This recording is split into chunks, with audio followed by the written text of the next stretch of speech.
and it's been a lot of fun. My name is Andrew Salmon. I am the Forest Health Watershed Coordinator at Circle, and I'm excited to introduce this afternoon the presentation, Nisenan. This is going to be a panel discussion discussing a filmmaking partnership with the Nevada City Film Festival and Nevada County Arts Council, along with the Nevada City Rancheria of Nisenan. And today we have Shelly Covert, who's the Nevada City Rancheria Nisenan spokesperson, as well as Executive Director of the California Heritage Indigenous Research Project. Along with Shelly, we have Jesse Locks, who's the Executive Director of the Nevada City Film Festival, which is every August. So come back for another film festival for the summer months. So without further ado, thank you so much for being here.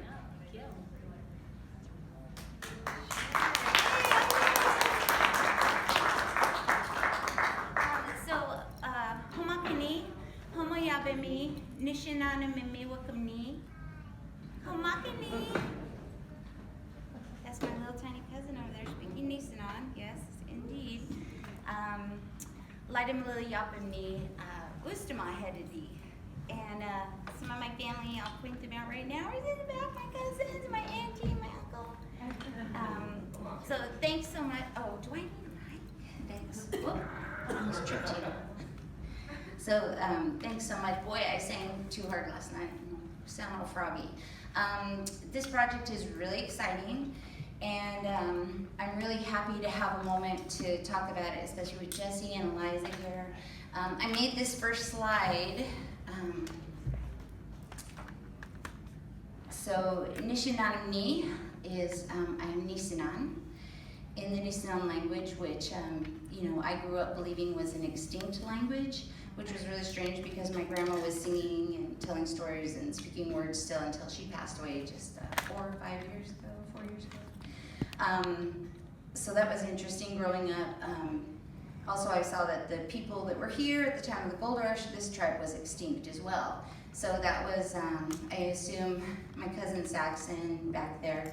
He's younger than I am, but you grow up with this erasure is the word I've learned recently. And just being not just marginalized or othered or whatever, but like completely erased from the landscape, from the history. And anyway, so this I feel this project is exactly what we need, because we need visibility, and we're so small, we can't always be there out there in person talking. So what better way than media, and what better way than film? And so we do have our partners on here, Nevada County Arts Council. I sit on the board as well, so I feel very lucky. I feel lucky to be involved in this project. The Nevada City Film Festival with Jesse over here, the Nevada City Rancheria CHIRP, which is, you heard in the introduction, the California Heritage Indigenous Research Project, which is our 501c3 nonprofit that we started because we're not federally recognized. We don't have access to all the federal Indian programs that are there to support and assist Native people. So we have to be creative. And that's one thing with our community, I think we're really creative. We need to find a way that's gonna spark this so we can get our federal recognition back. And so these are great ways to do it. And then of course, the granting agency for this is the California Arts Council. And so I'm gonna pass this off to Jesse. Thanks, Shelly. So the grant that we received in June of 2019 is a local impact grant from the California Arts Council. It's one of the most difficult grants to be awarded. And I love telling the story about how this project all kind of came about. A couple years ago, we had a filmmaker residency program with the Nevada City Film Festival. And we had this incredible group of mentors and filmmakers. Jenny Matz is here today. She's with the Academy. And we had Karen Chen, who runs our residency program, and she's a producer. And we just had a really great group of individuals. And then we also had like a local, semi-local group of filmmakers who were interested in filmmaking. And somewhere between the 3-day weekend, we were like, okay, really, we should just be making a movie with a Nisenan. Like, whatever your guys' projects are, this is what we should be doing. I think Jenny actually was the one who said it at dinner one night. And so Shelly and I both sit on the board for the Nevada County Arts Council. And we went to Eliza and said, we have this idea, we want to make a film about the Nisenan, but more importantly for me, I want it to be their story. They are the ones who create the media. They decide on how they want that story to look, what it is even about, and we just kind of are there to be able to provide the structure or the mentors, the folks, to help them kind of guide the project. And we wrote the grant and we were not accepted, but guess what?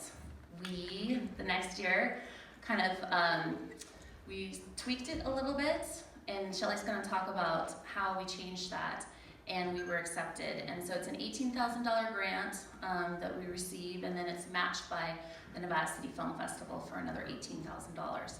So for filmmakers in the room, $36,000 is a pretty good budget, but it's not like what is gonna help us get it done. So there's a lot of other kind of things that we need to get in there.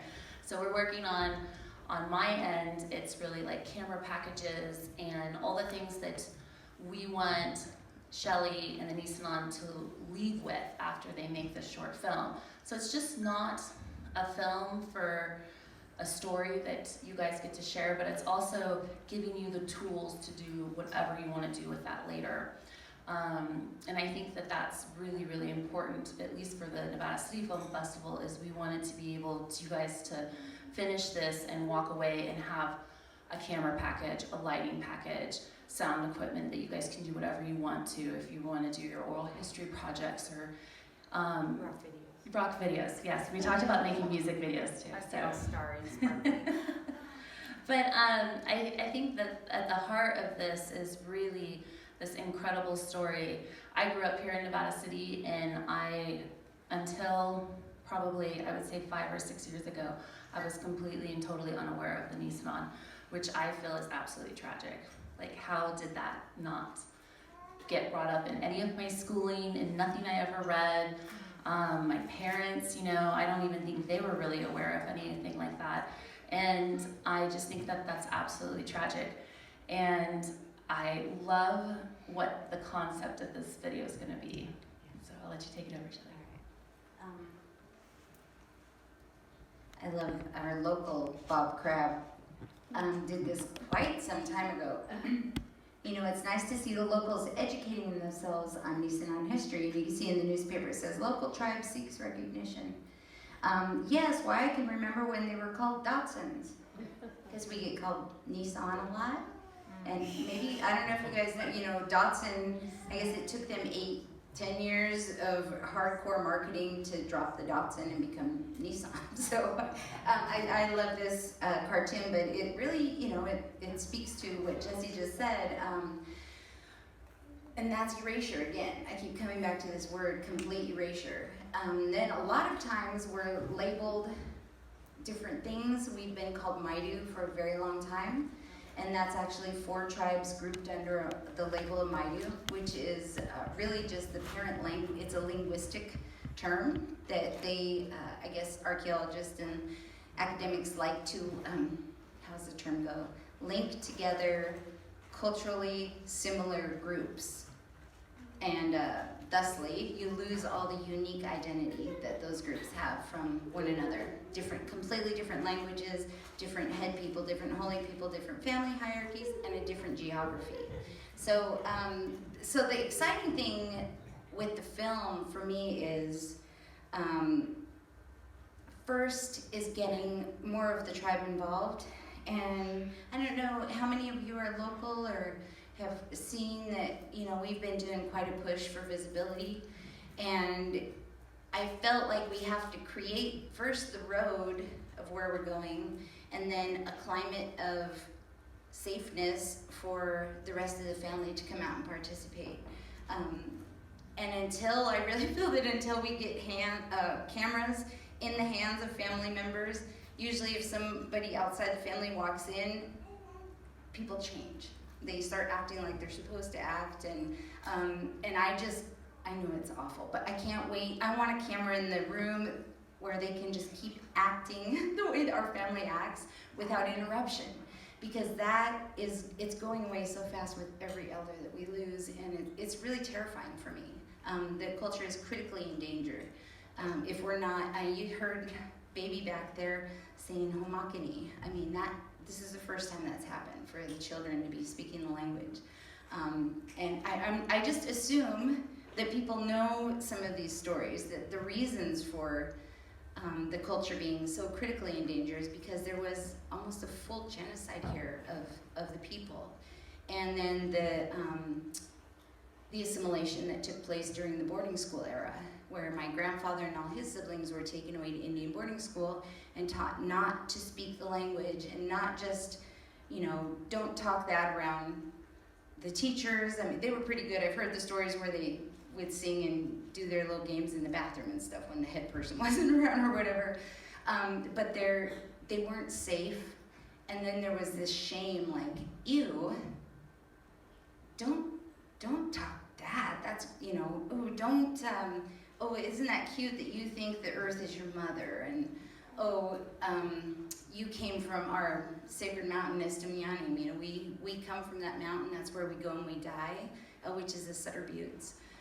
And then we go off to the Milky Way. So these things were chastised, is that the right term, I guess? Chastised, and so the kids that went to boarding school came home being embarrassed of their own families, being embarrassed of themselves, of their skin color, and their identities. So having the opportunity to be the ones to tell the story, I've been in a lot of different little films about mostly the gold rush. And then you get, I'm not speaking disrespectfully at all, you get a 5-minute clip of, and before the gold rush there were the Nisenan, and then on to modern. And I want that to be flipped upside down or turned over or completely independent in its own content without having to. It's hard not to continually associate with the gold rush, but if we could just tell some of the story on our own, from our own perspectives, and I think people need to hear some of these things. We get so disconnected in all of our modern stuff. I mean, I do. My face is in my phone all the time, and sitting with Grandma before she passed away and recording the language. Asking her the same questions over and over, and some of my nightmares is like, what didn't I ask? I mean, she was a captive audience. I took care of her, she lived with me, and the hours that we spent just talking about stuff. But if that could, we have actually raw footage of some of that stuff. A lot of times she's just talking about the remote and the dog, but sometimes she's talking about really heavy stuff. And anyway, I would, where is Sax? Could I impose on you just to come for 1 second? I'm sorry, honey. I just want to hear, what you have to say about this and how it's impacting you. Are you scared? Are you happy? So for me, I think I'm a little too old to be scared now, but after having babies, little patas for baby, my biggest fear actually is teaching them the language. When they go to school, or they could be made fun of. My daughter, she just left, but she speaks Nisenan, and she actually will speak in Nisenan back to you, and then she'll switch to English and just doesn't think about it. And it's like, if she goes to school, I'm like, oh, okay, this is the moon, and she's like, pombok. It's like, oh no, that's wrong. It's like, it'd be like prejudice. So probably my biggest fear is for the kids, but I like to think we live in a time now that's a lot more accepting.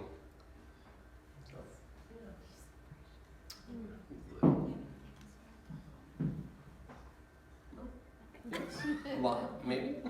And did Auntie leave? She's gonna taking put her up. All right. Thank you. So let's see. I just threw some slides together, just for a little visual something. The far right slide Our local friend here, Judith Lowry, who is actually Chirp's founder, and she's a very famous Native American contemporary artist. She's Mountain Maidu and Pit River, I believe. And we put together, she called it an altar, and she had a display up here, excuse me, with all Indian kitsch. It was the best thing ever. Excuse me. She had Indian romance novels, salt and pepper shakers. I mean, anything you could think of with that you can buy. Dream catchers. Got something in my neck. Anyway, and she said, "What could you guys add? What would you put on your altar?" And strangely enough, I mean, it may not be strange to you. So here's my grandpa's, the radios they used to talk to other, like, you could hear Japan, shortwave radio, is that what it's called? And then he's got his dad's gold scales, which I thought was really ironic. My grandma, that's her christening outfit because she was orphaned at 2. And, you don't see any Indian things there. There's no, like, grinding rocks or arrowheads or any of the things that you would typically think of as, things that have been passed down from my Indian grandparents. And it was the first time we'd ever displayed anything. And I remember going through the feelings of being embarrassed because there was nothing Indian in it. It was like, well, how do people know that's who we are when these are their keepsakes? And, that was the very first. And from that moment, I think it took being seen, being reflected back for the conversations to start internally. And I was just talking to Jenny a little bit earlier because she's like a master at interviewing people. You are. I know. People like when you say good things about them, I know. But how do you get those conversations going? How do I get my family to share with our community when they're so conditioned not to share? And I think this is, I mean, you have to have a reason, right? Well, the film crew's showing up in 20 minutes, Mom. You better get ready. What are you going to say? Are you going to speak? She's been really surprising me lately. She's been very open. And my auntie, too, who just popped back in, they've been very open and honest.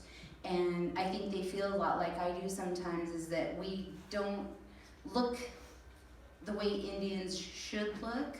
Or maybe it's not necessarily what people want to see. Where's your feathers? And so it's a really interesting path, and I hope all that is reflected in the movie somehow. I'm gonna give this to you because I'm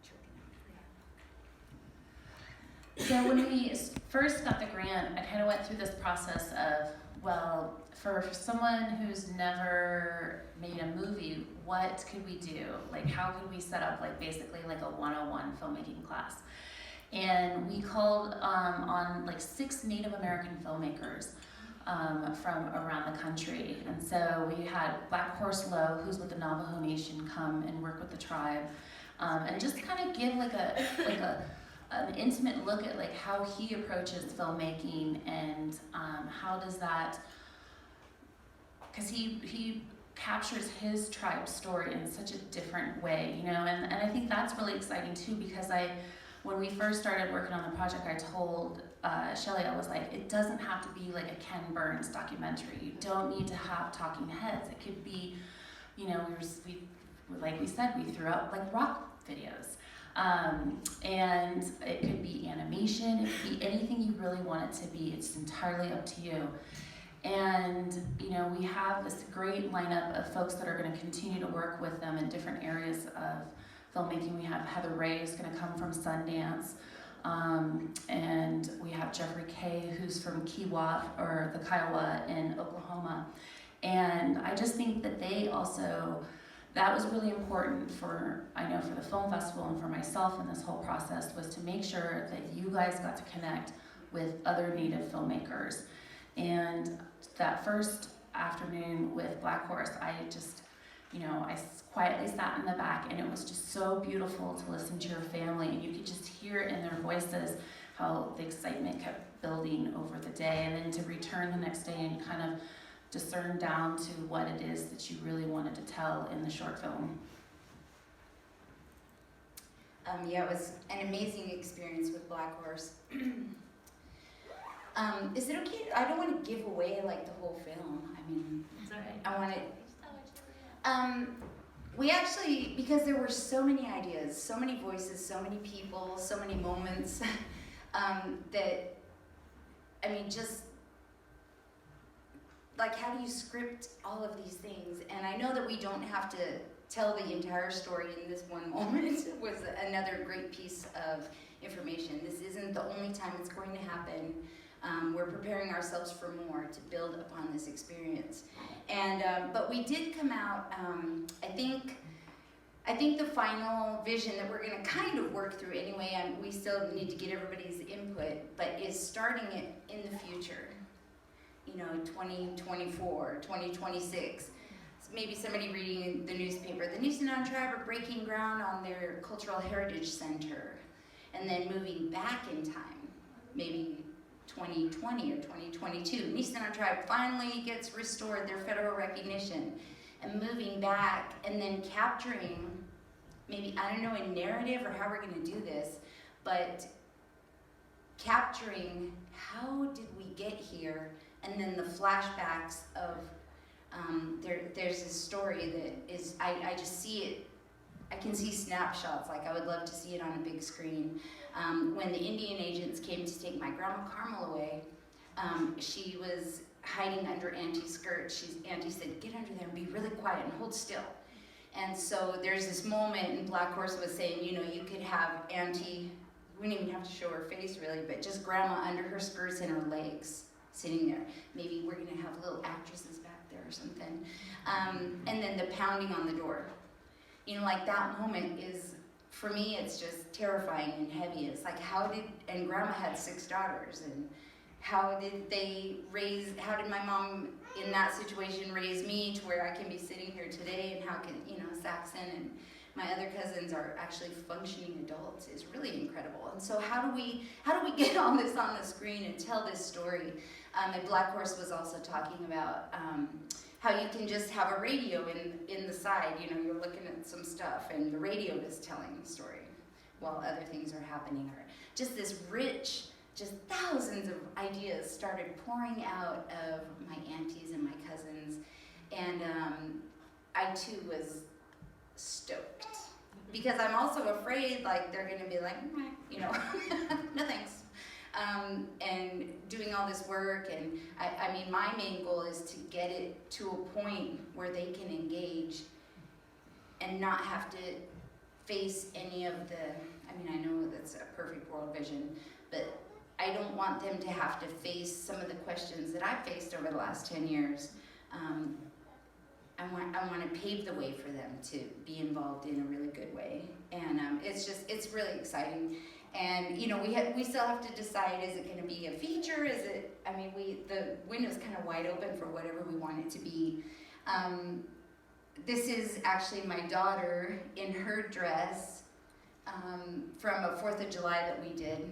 And then her friend made her into an anime character. And I love that. I love it. And her name is Pokelele Kamanya, and which is Star Dancer. And she's just beautiful. Is that not a character for something somewhere, to tell the story?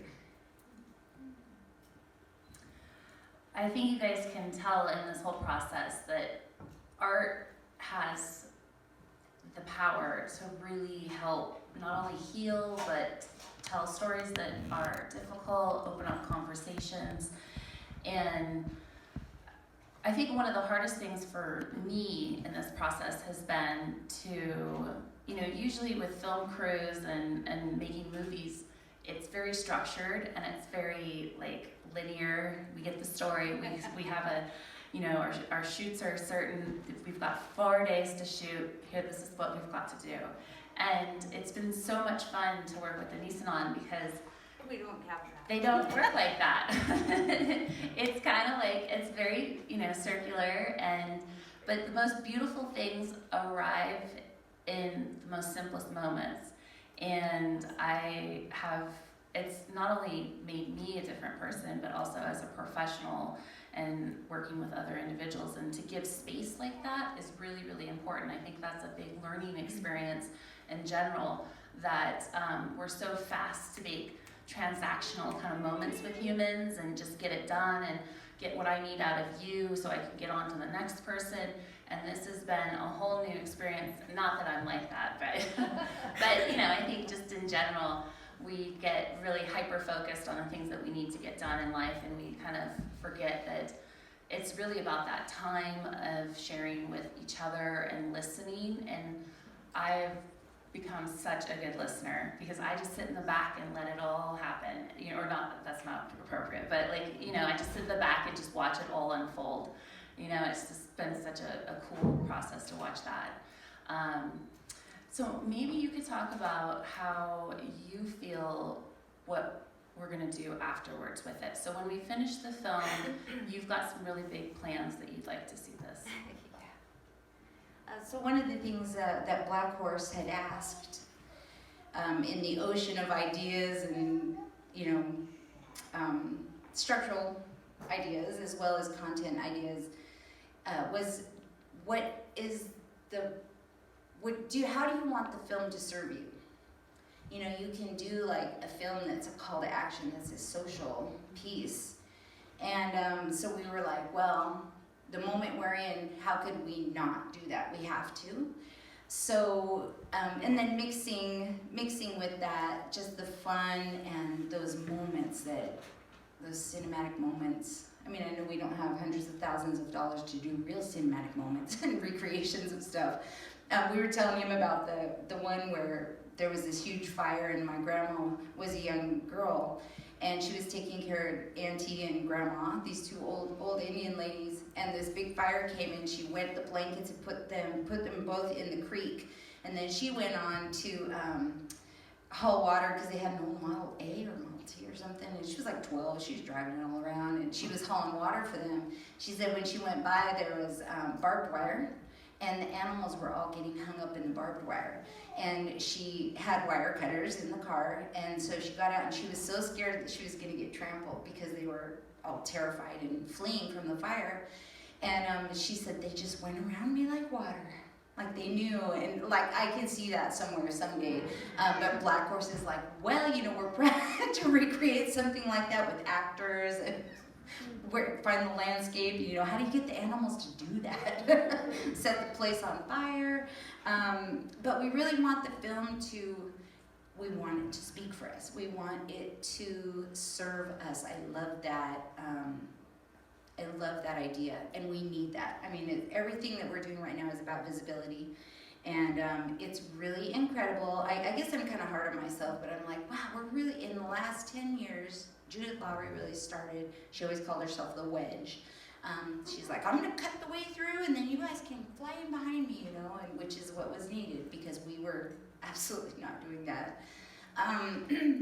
And so to have something that is out there just floating and going on its own, it's like, yay, it's beautiful, go. Do your work, be free film. Well, it's a good compliment to what you guys are doing with the library too. Oh yeah, we're doing our second round with the Nevada County Library, and we're doing a 4-part speaker series.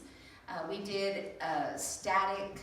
We actually made the map, our first territorial map, to share with people, because people always say, well, were you in Grass Valley? Were you in Penn Valley? And like really to show our territory that goes down to the Bear where Auburn is, and all the way up into Sierra County and Yuba County. And so we're going to do that in GIS and do a story map, so you can actually click on things and zoom in with names and stuff, which we don't have now. And then the Nevada County is going to put all of our digital files that we did with them in the last project up online. So we'll have our own webpage with all of these beautiful things online. And Brochure's back there. Huh? The brochure is Oh, on there. okay. Oh, good. We have a brochure back there. Thank you, Amber. And then we are making a children's book. in Nisenan that's going to be distributed to all the 4th grade classrooms in the district. And I wrote the story, and it's using my grandma as the character, Anita Ope. And so it's her story, and it's all in Nisenan, and it's really, Dr. Sherry Tash is our linguist, and she also did the illustrations, and it's really just fabulous. And it kind of came out of the air. I wrote it, but I didn't, have you ever felt like that? You write something, and then you look back at it and go, wow, who wrote that? I don't even remember doing that. But yeah, I hope, here's actually a photo from the first library grant that we did. My Aunt Bertie is the second in, and she's passed now. That was my mom's eldest sister. She would have loved this. For a while, when those big VCR, the first recording cameras were out, she had one attached to her shoulder and face. You couldn't go to the bathroom. You couldn't do anything. There was Bertie with the camera, and I'm looking for all those VHS because I know they're deteriorating right now as we speak. They're somewhere. She got in trouble from Grandpa for whipping out the camera at a funeral. Grandpa never scolded people. When you got scolded, you were in big trouble. I talked just a little bit about this. Ustama, which is emblazoned in our city sidewalk just down the street. The actual name of this place, Ustama. And people pass by it all the time and have no idea because it'd been forgotten and that memory had been broken. And last fall, we did a public art piece in the windows of the Ustama Hall or the Oddfellows Hall. And these are dancers, and they were backlit, and the art was done by artist Jenny Hale. And they went on and off, so one dancer would light up, and then the next, and the next, and then they all came on at once. And it was just gorgeous. I don't know if any of you saw it, but again, I felt like that's a first for something like that to happen in Nevada City. And so all these firsts are happening, and I think we've been kind of moving at the speed of light. We've been correcting a lot of misinformation and filling in the history that's been just completely just not there. Having to correct a lot of the things that are incorrect, and having some pushback from people who, I say this gently, that everybody wants to tell us who we are. And, oral history is just like the telephone game. If I tell you something right now, and by the time it gets to her in the back, it's going to be totally different. That is not how oral history is. Or those old people could mimic, I do a pretty good one of my grandpa, but I'll make my Aunt Sarah cry if I do it. So she's like, you sound just like Daddy. They prided themselves, and it's reflected in the language. There's actually a way you can say something where if I say the sky is blue because I'm looking at it, or so-and-so told me the sky is blue, then it's up to you. It's such a respectful language. Then you can decide based on my character, whether, yeah, right, or she's looking at it, so I know it to be true. Just beautiful. So, would you repeat the name, what that means? Ustama, and the last lady, we tried to pull it apart in language class, and sometimes things you can, they're syllable based, so you can take a ka or a na and move them around. There are time markers like wis and ka. I think ka is the past and wis is the future, and you can add little pieces on. It's kind of fun. I was thinking it would be a really neat game if we had little like Scrabble tiles. You could kind of make your own words with it. But the last old Indian lady, Betsy, said it meant near the town. So, I think this, from that being literally in the sidewalk and being forgotten, to a public art piece happening like that, we really have done a lot. Here's at the Firehouse Museum, they have a really beautiful collection, some of the last Nisenan baskets, actually. And Judith Lowry went in. This doll in the center, I don't know how much time we have, I don't want to go too deep in it. Okay. So this doll in the middle, there's a story, and it's written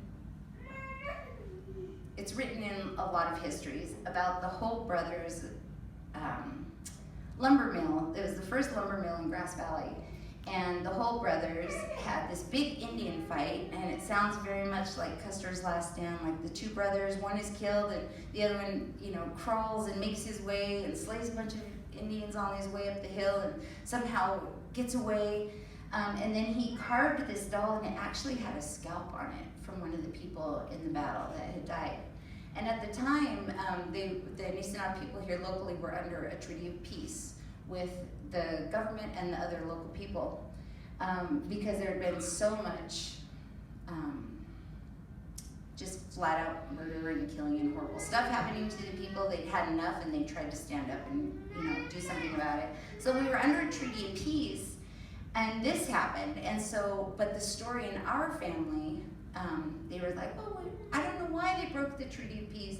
One of the Holt brothers had been taking the young Indian girls. And it would take something that serious to break a treaty of peace, because treaties mean a lot to Native people. If you say something, my grandpa's a perfect example. If he gave you, those old people, or if they gave you the word and they shook your hand, that's all you need. And so this doll was in the museum with all of our other gorgeous artifacts.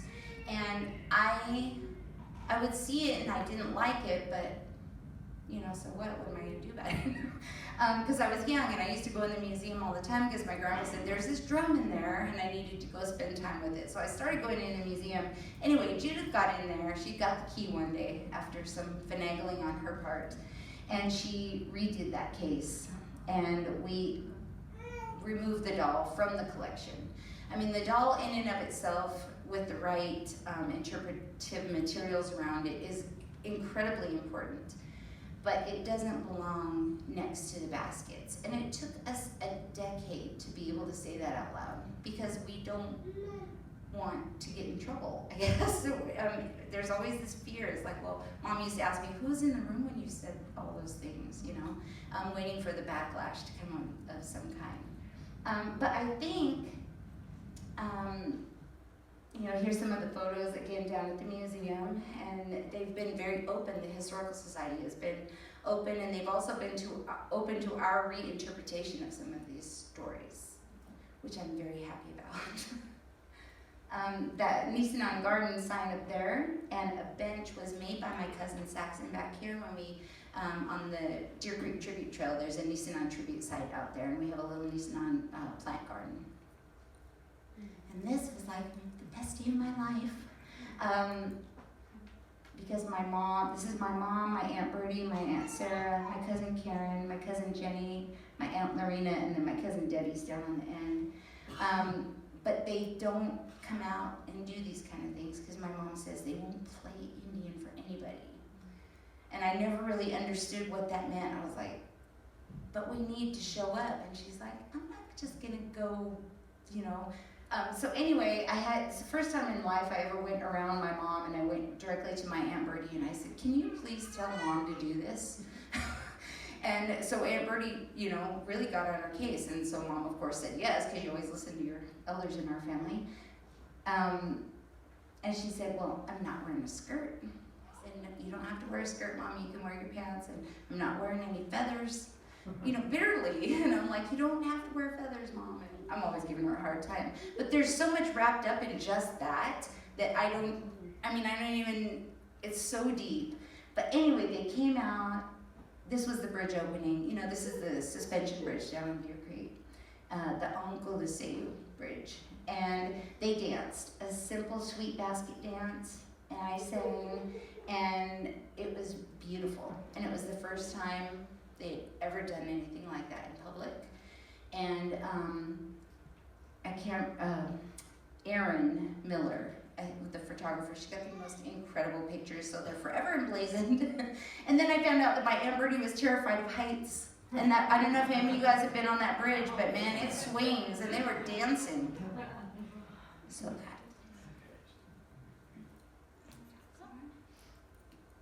Here's our chirp table, our nonprofit. So we started the nonprofit to be the vehicle, like I said before, because we don't have access to the federal Indian programs that are there, that are funded, that are in place to support the Native people and to encourage their sovereignty and resilience. And some of those words when I say that to other federally recognized tribes, they just laugh. They're like, yeah. If you think that's the fix-all, end-all, it's not. But you know, it's way more than we have right now. So anyway, our nonprofit, we are trying to lead the advocacy work around getting our federal recognition back. And since we were in federal court for almost 8 years, and we lost our court case for the 6-year statute of limitations. And 41 other California rancherias have been restored, and they're also outside the 6-year statute. So we feel it's very unfair. And my thing was like, well, if you were gonna say that, why didn't you say it in the first week? Why did you like string us along for 8 years? I still don't understand that part. So CHIRP is, I've tried to pull all the tribal programs under CHIRP that we would and should be doing if we were a federally recognized tribe with the budget from the federal government. Here's some of Judith's artwork. We went to the Smithsonian, Auntie, myself, and that's our linguist, Dr. Sherry Tash. And we were there in the archives because we found a verb. I think the verb was a motion to throw something in your pack, because they had the cones on their back, you know, where they put stuff in their pack all the time. So of course you had a verb for it, right? We also found the verbs for fire, talking about fire, because we burned constantly to keep things pliable, to keep the bugs away, to keep the landscape clear, because you can't go gather pine nuts or acorns or anything if in this forest. I know that because I've tried, and it's very dangerous. And the bugs just eat everything, and then of course you're in great competition with the other animals out there. But while we were in those archives, we found so much amazing information about the language, and every time I learn something new, I just can't, the respect that the language shows for one another is just, it's something really beautiful, and I wish we could learn it. It's so hard. It's got 8 Saxon, 8 personal pronouns. So you have a different way to say I if I'm asking you a question. So there's I, and it's so hard. And here's Auntie and I, we were down at the Sacramento Indian Museum, you know, which is right beside Sutter's Fort. They have a beautiful collection in there. And then here is one of the head linguists using the Nisenan language at our language conference, talking about how dang hard it is. And there are 4 writing systems. So not only do you have to try to learn the language, but trying to write it. I just recently did a music project with someone, and I wrote the songs, and I did my best to write it down, and then I sent it to the linguist to make sure it was kind of correct. So sometimes if you change one vowel, if you hold a vowel or don't, the meanings, I mean, some of them are really bad. Not bad, but you don't want to mix the words up. And she said, well, your orthography and sentence structure is good, but like your writing system, and she had like 4 question marks. Because I had 3 writing systems in one sentence. I'm like, hey, at least I got it written down, right? Our chairman, Richard Johnson, wrote a book, or compiled old histories together. Very much, if you're going to look for information about the tribe here, you have to look under Maidu, you have to look under the word digger, which my grandpa said was a very derogatory term, same as the other word with the N on the front, it was that bad. And then, like, I think Sherry has 24 other terms that various people have called us when they were in and out of the territory, and the best one is the Homa tribe. Because the linguist had asked the old lady, you know, what do you call yourself? And she said Homa, which means what? So we're the what tribe? What? Homa? We're the what tribe. My mom and my aunties and I out at the Nevada City School of the Arts, who has graciously and lovingly gifted us space for our office. So we have a space out there, and it's overlooking, you can see our sacred mountain, Nisenan, is in the back, overlooking Lake Wildwood, where most of the family lived for long amounts of time before it was flooded, of course. But Richard's book, do we have any, Emma, today? Yeah. We do have some of Richard's books for sale today if you want to pick them up. Oh, great. I'll tell you, it's a hard read. Some of it's ugly and it's directly from newspaper articles and other communications. And I just finished another book called An American Genocide that is also just as horrible as the title sounds. Hard to get through, but all source materials, really not opinionating on anything, just telling it how it was. Because I want to talk about the story. That's the other thing with the film. I don't want to blame anybody. I know people get their defenses up, and it's not about that. It's about telling the history so that we can be seen again, and it's not looking for pity. I think we may be looking for a little support with the nonprofit. I've gone around that too. So does everybody else though, right? People have nonprofits to do work like this. So, An accurate representation. accurate representation. Yeah. In our own voice, holding the cameras as we learn how, so it's not sucky and horrible. Oh, I don't even know if I want to show that picture right now. Do you have some more? Or Jenny? I don't know. I mean, we could open up to some conversation too. I think that would be great. One thing that we did leave out about the grant and the process of the film is everyone's getting paid. So that was another really important thing. So I felt like that was an essential part of the grant, was that not only did the Nisenan walk away with like a camera package, lighting package, sound package, but they got to get paid. And I think that's showing a lot of respect for the process, and that again, it all goes back to this is your film about whatever you want it to be about. So how far along is that? Is that going to be on the Nevada City Film Festival? Yeah, so the deadline for the project is on May 30th. So we have 4 months. So You said it can be done in 4 days, didn't you just say? Did you say that? yeah, in 4 that's days, our right? shoot.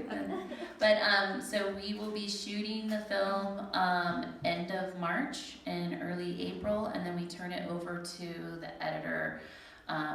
So there's what we're calling like the Nisenan film team, and then there's the Nevada City Film Festival film team, and so they're basically shadowing one another and providing like so if there's a director of photography on one side, there's a director of photography on the other side, producer, et cetera, and so you get to be mentored along with the process in addition to being learning, and so those teams have been set up, and honestly what's taken the most time is distilling down what you want it to be about, and that was kind of the process too of me quietly allowing, and again, I don't even know if allowing that's just not the right word. It's just stepping back and you guys driving it. And there needs to be time to really contemplate and a process, not everyone has that opportunity to make a film or be supported to make a film that way. And so it just took time, I think. Part of it too is it takes time for the impact and the reality of this to set in, because it almost is like way too good to be true. It's like, oh sure, that's actually what Mom said, oh sure, we're gonna go make a film, and laughed, and I'm like, no really, but do you want to? Well, what would I do? I don't know how. It was the same thing with the bridge when the design was coming in. They had said we would like the Nisenan to help design the bridge, and Mom was like, I don't know how to build a bridge. And I'm like, I don't think they mean like go design it, She's like, do I have to go to school for that? Are they gonna wait while I get my engineering license? But really letting it sink in. Chirp got a piece of land just downstream from Deer Creek Suspension Bridge, the Uncle Jose Bridge. And I think we've had it, how long ever? Ember, 2 years? Yeah, it was almost? 2 years. It's just starting to sink in. And the liabilities that come along with it help kick the process in a little bit, but it's almost like you're dreaming, or like somebody's gonna go, not, and take it away or something. I know that's what my mom, you feel that way, Ann? You feel like? I do. I also just wanted to you always do, that's okay. It's because you love. That we're really thankful for the opportunity to do this. It's so hard when you grow up, and my dad was always like, no, don't tell anybody you're Indian. And, but at the same time, we would go and we would do things, we'd do ceremonies and stuff, but on the side, nobody did, including, you know, my best friends. And it's so nice that we have this way of being able to speak and to bring stuff forward that we need to the grandchildren in this quiet kind of voice. Because I'm like your mom. I don't like Indian, you know, in front of people. I don't like getting up on stage and doing those things. Thank God for you, like you're such a good speaker. So this is really a nice way of doing that and speaking without, you know what I'm trying to say? Yeah. Through the film and Through the film. yeah. Speaking through it, that's what we've been trying to say, speaking through the film. Yeah. Thank you, Auntie. Yeah. Eliza, did you want to add anything at all?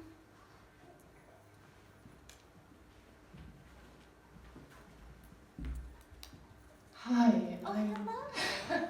Shelly. Thank you. So I'm always so grateful when Shelly owns up to being a board member for Nevada County Arts Council. It takes me a while to remember things. Sometimes I have to be slapped. And Jessie. Well, just to say how incredibly grateful I am for the partnership, because these things don't happen in isolation. And you're an incredible spokesperson and extraordinarily brave as well to take on so much in a single generation. But not only that, you're so encouraging for your family members, and I hope you can feel, I can see you nodding at the back. And I know how grateful you are for Shelly, and I know how grateful she is for you, for being responsive. So thank you. Keep up the good work. Keep telling us your stories. Thank you so much. So we're almost out of time. Do you want to take some questions? Are there any questions? In the first slide, the picture of you holding the branches, is that significant? Yeah, so because we didn't have white sage, you know, most people burn sage on apart. We use, this is munmud. I grew up calling it wormwood, but it's a mugwort. And we use that in much the same way that people use sage. It's very important for burials and spiritual things. You put the fresh leaves in water and you sprinkle it over the graves after someone's, we're a cremating society, so after we cremated our people, they dug the graves by hand, and they did elaborate, long mourning ceremony with the women. They would burn off all their hair down to their scalp and then use pine pitch. You know how sticky that stuff is. Pine pitch and the ashes of the person, and wear them on their head and across their chest and face until it wore off. And they say it was one of the strongest mourning ceremonies, you know, with the tribes around us. Ours was very, very, very long and very serious. They actually called them tar heads, and the women would wail and cry and go around, sit in the actual fire pit, you know, because they burned on the pyres. And so after interring somebody and after all the ceremonies were over and everything, you sprinkle that across the grave so they don't follow you home. And I remember Grandpa had actual cemetery shoes. He never went into a cemetery and then wore his shoes in the house ever. But we use it for that, and then just anytime we do a lot of travel monitoring. So if they are doing a project and hit a burial or something like that, it's very weird. I can't find any other words to be digging people up that have been interned for a long time. You put them down, that's where they're supposed to be, and stay. They've been encased in all the prayers and everything, and so to bring them back up we believe it's been making people really, really sick. So you're supposed to wash afterwards, absolutely. And then just for all the other things, my grandma used it, I think it's like an astringent. She would boil it and use the water for any kind of ailments. And then the pine pitch, I guess Aunt Doris got her eyelid hooked on a barbed wire when she was young, and Grandma said pine pitch is the best, that's what they use to sew it up, pine pitch, and she said it doesn't scar. So I thought that was pretty cool. And Aunt Doris doesn't, little itty bitty teensy little, you could barely even see it. So what is pine pitch? Is that the gooey stuff? Yes, from the pine tree. It's super sticky, really sticky. And they use that to seal the baskets and things like that. It's very useful. That, and I guess you can boil a salmon head and it makes really good glue too. Something I never would have tried probably myself, but. So would you burn the wormwood also? Yeah, much in the way people do with sage. And my thing with sage is that when I try to light it for ceremony, it always goes out. I cannot keep it burning, and this never goes out. If you crush it up and you get all, it's nice and dried, and I just roll it around in my hand and then make it this way, make it really long, and you light it, and it will never go out on you. So my cousins think it's really bad luck if you're in ceremony and your stuff goes out. And mine always goes out, so now I don't have the problem anymore because I don't use it anymore. Thank you. I have so much that I'm thinking about as I'm listening. I just read a book about the Comanches, about Indian genocide in particular. And the thought that was going through my head as I'm listening to all of you is continue to be proud of you as a people, as a landmark of this land. I'm delighted and so happy that you are bringing out more and more in the public. Don't ever apologize for who you are. Ever, ever, ever. I mean, so many other groups are saying, we want to make a stand in terms of life. You have so much to offer. Please continue to Thank do you. that. That's really beautiful. Thank you. I appreciate that. Thank you. It is hard though because, my dad went to the school, so it's really not that far away for us. You know what I'm saying? So it's taking us a little while, but we're getting there. Yes, absolutely. But it's also a learning experience too, I think, for everyone. Because, as you guys see, I'm kind of fumbling on how to articulate my experience as well. And I think that that's really important progression in, giving space and being sensitive and appropriate and respectful, and I'm gonna cry because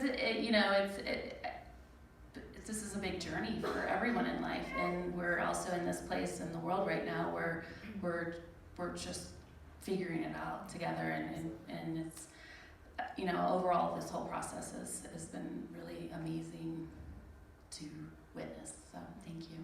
I'm very, very, very grateful for Shelly and her family. I feel the same way every time my mom and my aunts actually speak and say something, and I am a control freak too, so I've noticed that I'm like, I know what I'm doing, and then, oh, you're gonna talk, and then I go, oh my god, oh, they're talking, and then, and I have to shift gears, and I had to hijack, I took them, we had a little retreat with them, literally locked them up in a hotel room and asked them all kinds of really hard questions, selfish questions that I pride my grandma for, that I felt I needed to know, and sort of the same way, I didn't feel nearly as bad when they got all emotional and stuff as I did when I made grandma cry a couple times. I felt super bad, and and I've since learned, when you're unpacking historic trauma, you can't just go in there and then be like, okay, see ya. We're completely ill-equipped to deal with a lot of this stuff that is currently coming up. It's coming to the surface, and we're like, wow, what do you do with that? Yeah, thank you so much for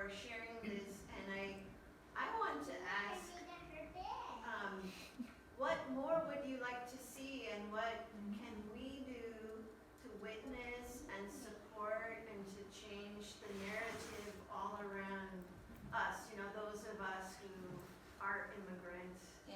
who are settlers, who are allies. Thank you. That's awesome. I love it when people ask because I'm not good at selling. I'm not a salesperson. So I think the biggest thing right now for us is visibility. And it's just knowledge. Sometimes, and I swear, it can be one sentence that could be hooked on to any government thing, government webpage, opening a meeting. Literally, this is the land of the Nisenan people who were here before the gold rush. I mean,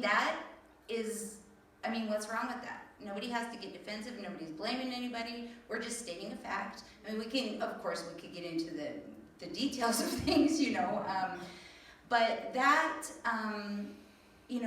we're going to be going into legislation pretty soon, and I'm learning about that. I'm constantly looking for people. If you know federal legislation at all, it doesn't have to be Indian legislation. I'm learning. I'm a sponge. I need conversation around that. So I keep saying that. Our nonprofit, we have a program called the Ancestral Homelands Reciprocity program, and it is loosely based on the Shumi land tax. So businesses and people, residents, they can go and offer donations to our nonprofit monthly. And we have so many people who've signed up for $5 and $10 a month, and after a while, it adds up. I think we're almost at a steady $1,000 a month now. Close. We've got some businesses that have stepped up. The Onyx Theater in town is now running 3 slides before every movie showing. And they're super simple. I mean, we kept getting them smaller because, you don't want to sit there and read the same thing over and over and over. I don't. I get so sick of myself and everything that I say all the time. But just beautiful, brief, when it's appropriate to say, actually they identify as Nisenan. Actually, no, they're not extinct. Yes, if you're doing something in town and it may have effect on the land, maybe you ought to call the tribe. Hey, I got their number. I feel that those are sometimes, the word of mouth is the magic that seems, my magic anyway. Of course, I don't want to downplay the almighty dollar, because every dollar, and I can stretch dollars, every dollar is instant injection into us being able to function. We have so many projects that could and should be done, but we don't have the capacity. And then our website has a lot of resources. We're going to be working on it to get more resources up, but just to share. It's amazing how many people they don't know, and it's nobody's fault. And when they find out, they're just like, wow! And one little thing can mean so much that we couldn't have planned it we couldn't have plotted that this movie was going to happen ever in a million years. We're going to make a film. That's the answer to everything. I could never have thought that, before the grant came up and we're like, hey, what about this? And that process. So thank you. And thank you, Eliza, so much for all of your support and Absolutely. it wouldn't have happened if you hadn't written the grant, helped us make it happen. Yes. And the Nevada County Arts Council, which is such a fantastic resource, and it's going through its growth right now, man. It's exciting too. So much is happening. Really, it's like a teeter-totter. This organization grows, and then we go whoop, and it's just really cool. It feels great. Quick question. Is there any special day of the year where the Nisenan film that they should be recognized and celebrated? And what can we do to call the county to officialize that day as the day of the Nisenan? Yeah. I'm probably not the best person to ask about this. But we came from the Bay Area where in the city of Fremont, the Alone is recognized on the 7th of October, and there's always a festivity there, a whole day festivity where they celebrate. Is that around, Columbus Day stuff, Indigenous, or is that separate? It's in October, the first week of October, I guess. Okay. Yeah. Mm-hmm. Yeah. So I'd like to know more about the Nisenans and see if there is any special day that you celebrate. Well, we have our annual Nisenan Heritage Day event the first week in November. Okay. November in California is Native American Heritage Month. I know Columbus Day, you know, there's the movement to change it to Indigenous Peoples Day. I personally, and I won't speak for anybody else right now, not my organization, not my family, in case I say something you get mad at. I don't associate with that day. I never have. My birthday used to fall on Columbus Day sometimes, and I used to think it was the coolest thing ever, and then I found out that he wasn't a hero. And so now I'm like, so I really, I personally myself have no attachment for that, and that's probably why I haven't pushed harder here locally to get that changed to Indigenous Peoples Day, because I don't feel attached. I don't know how Auntie feels, but in November is when we had a lot of our cries and our big ceremonies, and obviously in spring. And it's not hot and it's not cold in fall and spring, which I absolutely love. But I feel we did most of our cries in the end of October and in November. And that's where one of our things that I think has been one of the biggest cultural breaks is that we're supposed to cry for our dead every year. You go and you, I mean, they used to, I don't want to overshare, but they would bring up the pieces of the person that didn't fully burn and cry over them and then re-intern them. And it was that's what we're supposed to do, but we have lost connection with all of our burning grounds and burial grounds. And so, but that time, the very end of October and early November is when those ceremonies happen. That's where I feel. And then Heritage Day has sort of fallen on the first week in November now. And that feels really good to me. We're just doing we're having a fundraiser April 4th.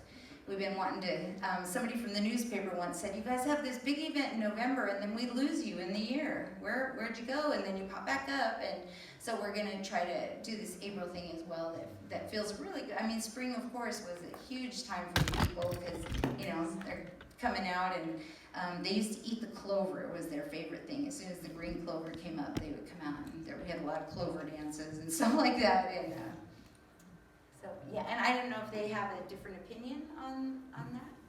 No? No comment from my aunt. All's good? I'm not in trouble? Okay.